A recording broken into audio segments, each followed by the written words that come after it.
Je suis Béatrice Brunto, artiste céramiste. Alors, mon premier contact avec la terre, il remonte à l'enfance, dans un lieu sauvage au fin fond des Cévennes où je passais mes vacances.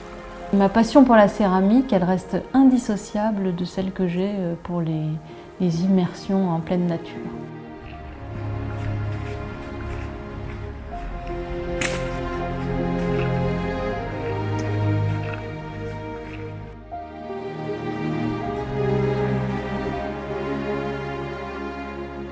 Après mon bac, j'ai fait des études d'architecture et j'ai travaillé presque 20 ans en entreprise. J'ai changé de voie et je me suis formée à l'Institut de la céramique française. Je me suis spécialisée dans les terres de haute température. Ça fait 20 ans que j'explore le grès et la porcelaine.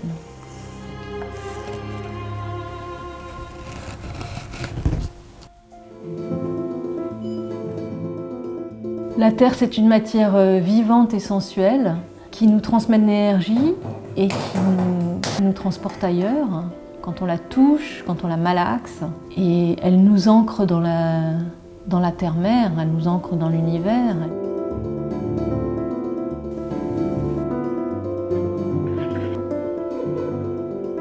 J'aime bien cette idée que les pièces n'aient pas de dessus et de dessous, elles sont visibles de tous les côtés et elles peuvent changer de position.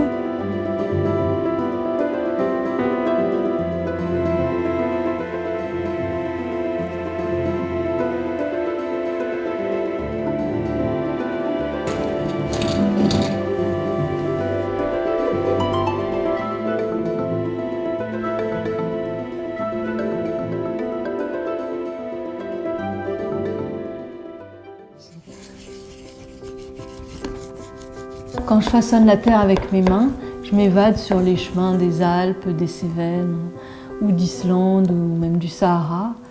Et je suis en communion avec les paysages, comme si je faisais qu'un avec la terre.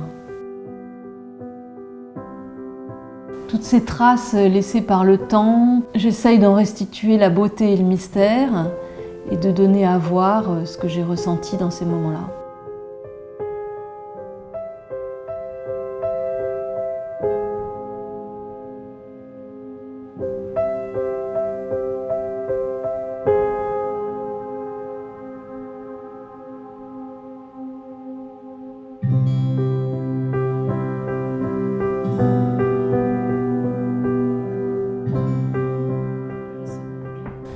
Je pratique aussi le moulage qui me permet de travailler la porcelaine en finesse.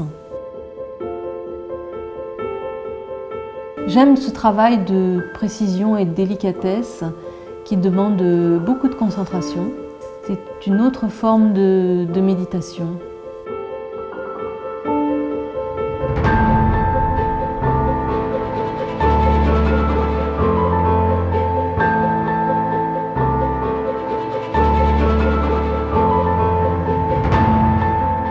Une céramique, ça cuit et la cuisson, ça demande vraiment de lâcher prise parce que la matière se transforme au contact du feu et elle ne prend pas forcément, ni même souvent pas, le chemin qu'on avait imaginé pour elle. Ça apprend l'humilité.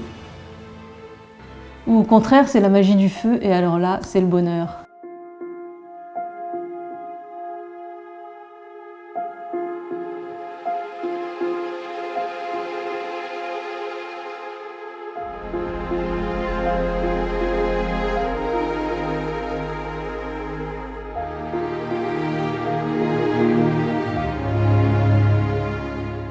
La plupart des gens ont un rapport instinctif avec la terre. Ils ont envie de la toucher, de la façonner.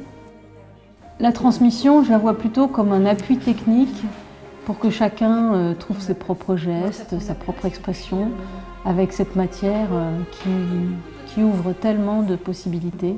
Ouais, tu vas le faire rond. Bah oui, si c'est le soit un bol, oui. Puis le pied, je le ferai peut-être rond aussi. Là, il y a une entorse. Oui, bah je vois, ça peut être un vase. Les deux moments les plus forts pour moi, c'est le début de la création d'une pièce avec le façonnage et ce contact charnel avec la terre, et l'ouverture du four avec l'émotion devant les résultats.